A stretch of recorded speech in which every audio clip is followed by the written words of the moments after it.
मा नारायण गंके अबेन से को मा कथा को बने जयराम शरण गंके जोहार नितो तब अब सिंगल बड़ा सिंगल जी बखा रहे मेना तीन तब हुई जी होगा हारावई मना सुमित्रा मुर्मू और सेलुट अकान तब सात राजन सिंगल नेता को नारा मुर्मू बारिपुरा जोनल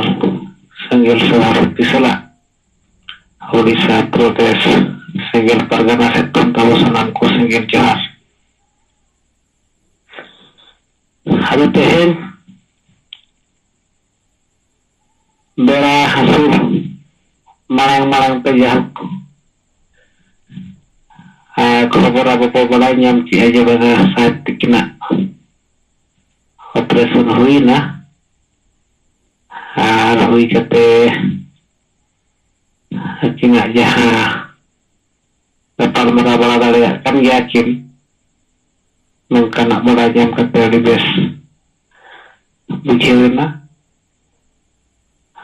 अड़ी लगन अब को तला तना किन सेटेरोआ ना समाज बचाव लगी जहाँ नीति को रणनीति को अब को तला ना किन दोया और यहाँ नितो अब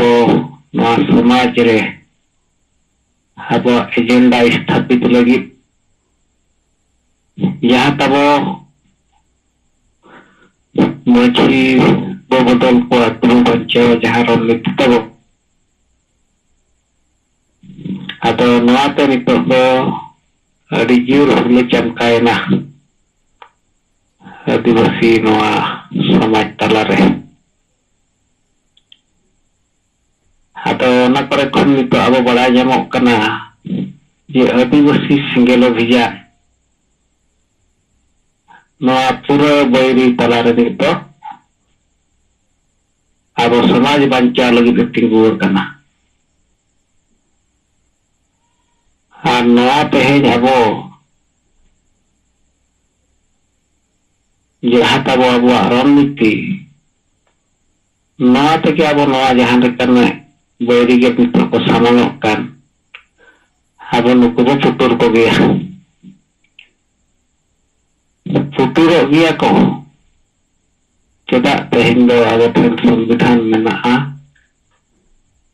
और एजेंडा हो तब अब संवैधानिक अधिकार कना नवा लेकाते अब नुकु पुटुर गया अदो जहाँ तना ये तेहन नुकु को दन बड़ाया नुकु दो दन दन तको दन गुजु गया मारांग हन तको दन किया पूरे को दन किया अड़ी गान उनको महाल रे आयुरिया को आसेकारिन आयुरिया को चिली रकु पटी दलाली को जेनन चर्चा नुकु को दन किया जो मजी को जरत के अरे भाई समाज बांचा लगी जरत कतले बरत के को उना दिन खन तही समाज बांचा रना कथा लईगो कना हार ले जीवित लोगा अनुभव यहाँ 1980 खने लई सब सजती धर्म बांचा हुई समाज बांचा सनायक मिथा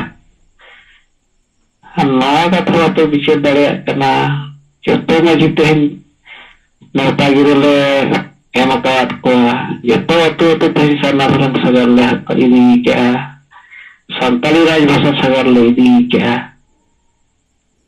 अब तही बाको बिचेरा जहां मझी इनखान उन्हीं तो जेट कते ब्रेक ना रणनीति ने साफ किया हमारे को दन किया हमारे को दन लगा लेना और हम तो को दन बढ़ाया माँ को बुझेगा और अब तो जहाँ हम तो कौन सोशल मीडिया कते रोड़िया बखन ना चिरकुटी रे तेहन जहाँ अब एंसर के साथ तेहन ना चिरकुटी होती है को विरोधी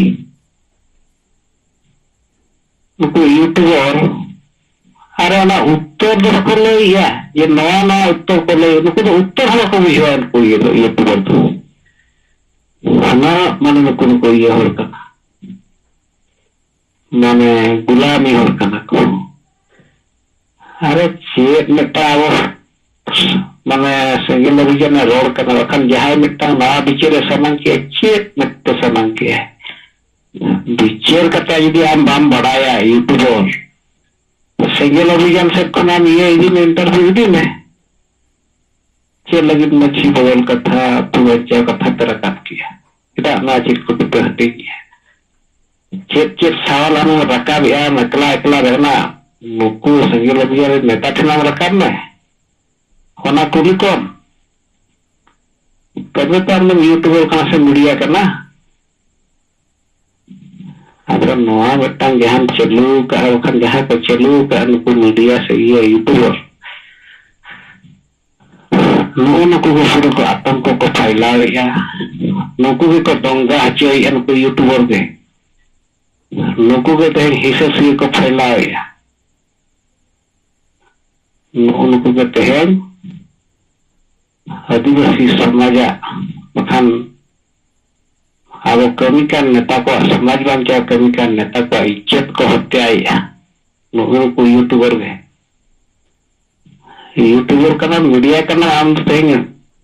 होका बाम बुझे या खन होका हर को कुकुली को सामान या होना संगे लबिजन नेता को तन के पुलिस हटा और कर इंटरव्यू भी करते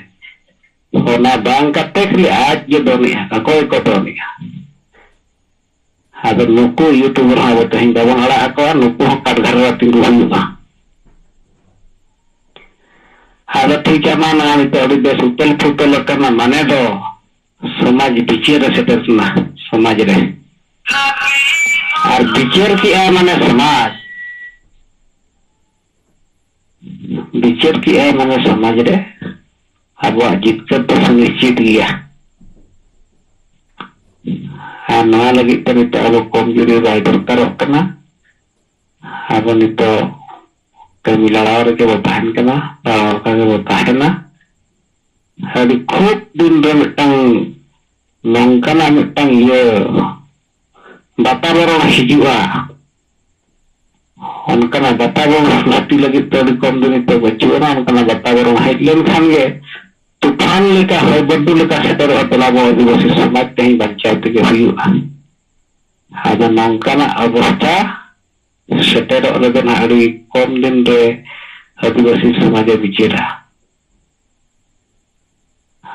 और तब मा इचर को नित नित कथा को दोहो बो कथा मुचेलिया सनम को तब संगल जोहार